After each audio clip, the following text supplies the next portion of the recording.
introduce to you the man of the hour, Tony. Hello and welcome back to At the Gates. I am Tony, outside of Petco Park with San Diego Jared.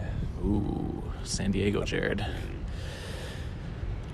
So, what should we talk about first? Do you want to dive right into Dodger Stadium or tell about the trip so far? How about the trip so far? Okay, trip so far. What are the highlights for you? Dodger Stadium tour.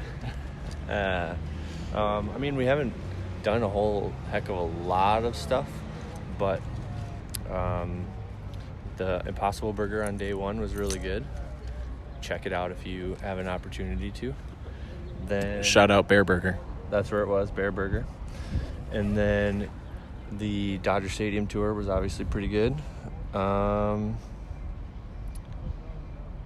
I mean, those are probably the two highlights. Yeah. How about the drive? Drive was not too bad. Just a little over, I think, a couple hours. It was pretty smooth sailing, not really running into any of the typical LA traffic, really. So I think that Everybody was going the opposite direction. Yes, we were left early in the morning, and we were heading out of town instead of into town, which helped very, very much. Going back to LA tomorrow might be a little interesting. Yes, because we'll be going same time, pretty much. Same bat time, same bat channel. So far, first impressions of San Diego. You've been here before. The Diego. Well, I would say that I really like San Diego. Although the places that we went the last time I was here are not the same places that we went this time. So I got to see a whole lot more of the city, and I got nothing to complain about. Everything seems to have been pretty great. Yeah, can't complain. Before we dive into Dodger Stadium, since we're at Petco Park, what are your first impressions of the outside? The outside seems very monolithic. It's a very urban ballpark, which is really cool. And sort of like Target Field, I mean, you basically come up on it and there it is, you know. There's no mistaking that it's here, and it has a very unique design, very similar to Target Field with the limestone on the outside, although a little bit more angular features on the outside than Target Field has, in the main walls, basically. And the south side actually reminded me kind of Nationals Park, because it was very just bland. And it's very functional on that side of the ballpark for sure. And that's okay. Although still the exterior of the ballpark had really good landscaping, nice sidewalks, streets were easy to navigate. And it seems like streets are easy to navigate. Yeah, you can walk around the entire stadium, which is a positive. Right. And really the landscaping just around the whole place too, I think, give Target Field another 10 years, 15 years to build in, and it'll start to look like this. Now, this is still a little more tropical, so this stuff is going to be like this green year-round, and they have the ability to keep things growing a lot easier than Target Field does, so that makes it a lot easier, whereas with I forgot what I was going to say about that. But anyway, I mean, the outside seems to be pretty cool. Like I said, the one side is pretty functional, whereas the other side has a little more of the character to it. And even the functional side has quite a bit of character, so it's still pretty cool. And, yeah. So should we talk about the elephant in the room then? See, I think we should wait until after the game, but if you want to talk about it now, we can definitely talk about it now. That's fine. I was just thinking Dodger Stadium. That's fine. Do you want to talk about it? Or will that excite you too much? I think I can handle it. Did it meet your expectations? So let me ask you this first. Do you remember on all those lists that we looked at of people who ranked ballparks, do you remember where Dodger Stadium fell? I want to say it's probably top half. Top half? Because I would say that for me, now granted I was looking forward to it, obviously I was really excited about it. I would say that it's probably up there with some of my favorites, specifically because of the fact that I feel like, now we just did the tour, we didn't actually go to a game yet, so this is predicated on the fact that I still have a lot left to figure out here, but just what we saw from the tour, it definitely seemed like with all the renovations they did everything the right way, or in a really good way, and just top to bottom, there's like this very coherent theme, this really great character to the whole ballpark. There's a few little things here and there that are left to be desired, you know, that we were talking about center field and what, you know, figuring out what the heck's going on there. But other than that, like, everything else is really great inside and out. And they renovated without really taking away any of the character. Right. It seemed like it stayed the same. Right. And maybe even seemingly adding some, because like the guy said, you know, and I mean, we knew, but they brought the colored seats back with the theme of the sun and the sand and the grass and the sky and all that kind of stuff. So the water. So, yeah. Cool. How's it going? We are just being dive bombed by the greatest catcher of home runs that has ever been seen, Zach Hampel. Yes, we were just doing an at the gates. Hello, everybody. Whoa. Everyone gets erections from that. Enjoy the docile tones of my voice. Is this your ASMR? This is extension? my NPR voice. NPR. We'd have to take it down a few notches like this for ASMR. Yeah, it's a chill. That's true. What But time yes. is this opening? I don't even know. I believe it's 2 hours before the gates. 2 hours, so that Yes. means 5. 2.5 for center field. What's up, dude? So, we will continue our Dodger Stadium talk in a little bit. Bye-bye. And we're back with a mini Zach attack break. What did you think? Elephant in the room, here it is. How was Zach today? Nervous. He's very nervous. Yeah. So we found out that season ticket holder early entry is pretty strict around here, but luckily we were forwarded our tickets by a season ticket holder member. So we are getting in, and unfortunately he is not. So inside information. At least yet. He may try to work something out, but not Yes. yet. Yeah. Inside information, he's probably going to be from the park at the park in the back. So trying to get toss-ups. So we'll see. I might have a leg up on Zach for once.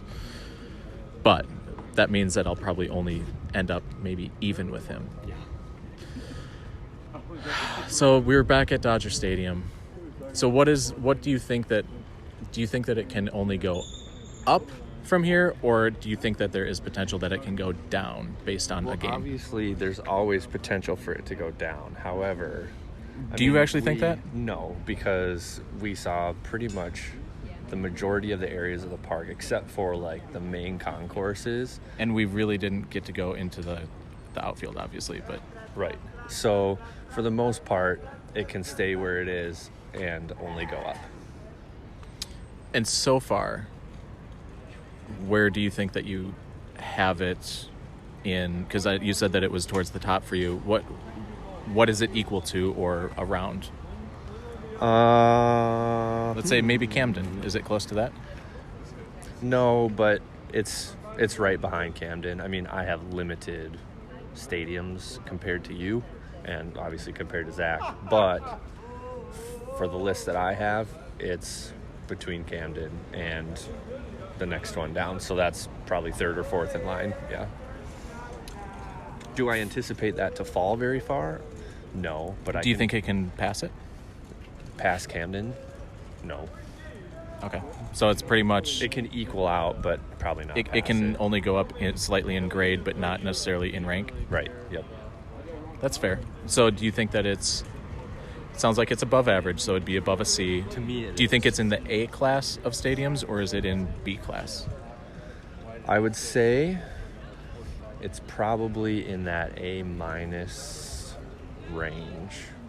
A- range. For photographability, It's pretty. Very pretty. and the day that we were there, a little bit better than Camden? A lot of bit better than Camden. Now, granted, any other day at Camden is better than the day that we probably had. And also, granted, any day basically in LA is probably a good day. That's true. LA has a distinct advantage. So, for the most part, yeah. Could you imagine that sunset that we had last night at the observatory? That would have been incredible if there was a ball game that night.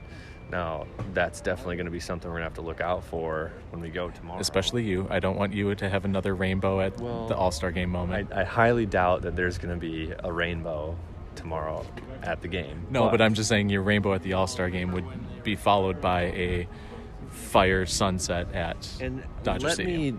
Don't you forget the fact that I did catch a rainbow at Target Field. It was at a season, almost 2 seasons prior to the All-Star game. So I got a shot of it, but it's not quite the same as what it was for the All-Star game weekend. So. If that comforts you, then I am on board that, because for a little bit you took that pretty darn hard. Well, I mean, you look forward to something and it's like the perfect opportunity.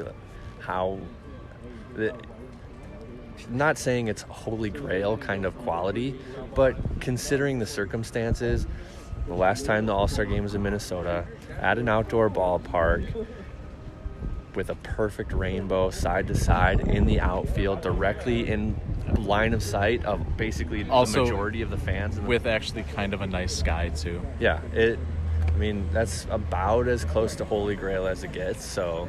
Yeah, but what's your holy grail picture for LA? Do you have one in mind? I think I got it yesterday. Just being at the ballpark in such really great Would you conditions. say that the nighttime, though, if you could do the same thing with that type of sky, would that be ahead? Is there anything that is like white whale-ish type of deal? For whatever reason, the empty stadium is what I've been most really excited about. However, having that sort of sunset timeline of shots there would be the next step for sure. Gotcha. Anything else about Dodger Stadium that you want to what include? about you though? I'm still holding off on any type of any type of rating, because I only rate. No. Hold on. I wasn't trying to make you. I was just asking you. I was surprised that you just were forthcoming, but I thought it was because it seemed like you kept pressuring me. Peer pressure, friend. Peer pressure. Now, this is peer pressure for you and remember, I said that I still reserve judgment for when the game is. So you can do the same thing. I think the reason why I'm holding off right now is because hold on. I will. But the reason why I was apprehensive right away is because I had no concept yet. I didn't think about it because it wasn't a game. So I wasn't registering anything. I was just there for the experience without any type of connotations for any type of influence on me. Right. But when I did see where our seats are, I thought to myself, this has the potential to be a top 5. Yeah. I don't want the seats to influence it too much because it should be about the total experience, but oh my God. Yeah. Did we tell them where the seats were yet? Where are the seats? The seats are in the second row, behind home plate, right next to the visitor dugout. We have literally seats 1 and 2 right next to the dugout. In row 1 and 2, or row 2, seats 1 and 2. Yes. We're not about being TV whores with our faces on it. We're more about looking in, me getting baseballs, and just being close to that action. So I think that for me, I would much rather have that seat than being on TV right away. I don't care about being on TV. I think just that having, like you said at the beginning, this is sort of, I've been looking forward to the stadium for a long time. So being able to have this opportunity to sit in that section and experience the game from right there at this really great ballpark. Now, the one thing I'll be missing out on is the fact that sitting even a little farther back, or even in that second deck, the third deck is super steep, and we mentioned that. Getting those mountains. But even having that little bit extra experience, it seems like the view right there is still really great. Yep. So, but just being able to have the opportunity that we found to sit in those seats. And so it's the D-backs. They're nothing to scoff about. They have quite a decent lineup, a really good team right now. To be able to see them and hear them like right there should be pretty darn cool. Yeah.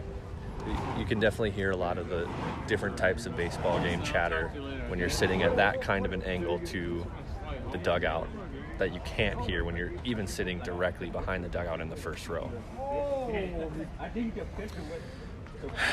So anything else about Dodger Stadium? Nope, not off the top of my head. So I think what we will do is have a little bit of a recap. We'll still probably talk a lot more in depth about Petco the next episode, but we'll probably give our first impressions, the whole recap of the game and the experience. So look forward to that right after this awkward little break, I guess. The post-game wrap with... Jared? Which Jared? Is this LA Jared, San Diego Jared, Atlanta Jared? I guess I'm still San Diego Jared. San Diego Jared, how many balls did you get? I got one before you did. That is correct. And then I rattled off 8 straight. And also we got to witness maybe... The secret, you can't spill the beans. No, I can because it'll be released afterwards, plus it's out there. Oh, I guess that's true. Mr. Hampel caught a home run. A Matt Adams bomb, just like I kind of predicted. I think somewhere in here, if you roll back the tape, I said that he was going to have a big day. So, first impressions of Petco Park, let's keep it to like 30 seconds. I don't know if you want to give it a grade or what you want to highlight. What do you think of Petco Park? The outside was pretty good. Not the best I've seen, but pretty good. And the inside was kind of a letdown. Most of it was decent, but some things fell short that just didn't make sense. And, I mean, some of them are just out of our control unless there's major overhaul to the stadium and they rebuild portions of it. And doesn't necessarily have to make sense to me in the first place, but it just seems kind of weird. So I'm sure we'll talk about them later, but yeah, I mean, overall, I think it's a pretty good ballpark. But yeah, just some weird little letdowns. Yeah. Agreed. And I think I told you during the game at some point that the views that you see on TV, or at least that I had seen on TV, especially All-Star Game and other kind of pictures that I had seen of Petco, make it look really a lot prettier than in person. Not necessarily that, like you said, that it's a complete letdown, but it's not what I had pictured. We're going to have to revisit that statement in general when we do the yes. in-depth recap. So it kind of is what I expected, but it just wasn't as... If I were to compare it, it would be like seeing a painting with the colors dimmed. It was... You can still get it. You can still see it, but it's just not what you had envisioned. So it was a good night. Fun night for baseball. Nationals won. Jared, are you cheering inside? Sure. I was just asking you that because you're still wearing your Nationals t-shirt. The biggest Nationals fan, right? I'm a huge Nationals fan. I have been since day one. Day one being the first day that I got this shirt a few weeks ago. And I'm still a huge Nationals fan until they lose in the playoffs, and then I'll pick a different team. Or at least until you take off the shirt. Which will be tomorrow, so yeah. Because I'm just going to sleep in it tonight. Well, I guess it depends. Yeah, I'll probably sleep in it tonight. Because I don't have any other shirts to wear, really, so yeah. And I'm going to have to take a shower tonight because... Do you want to describe my feet? It looks like your feet were walked through a charcoal misting facility, and you slid through a giant pile of charcoal dust. They're really gross. So, on that note, I'm going to go get naked now and take a shower. Pleasant thoughts. Goodbye.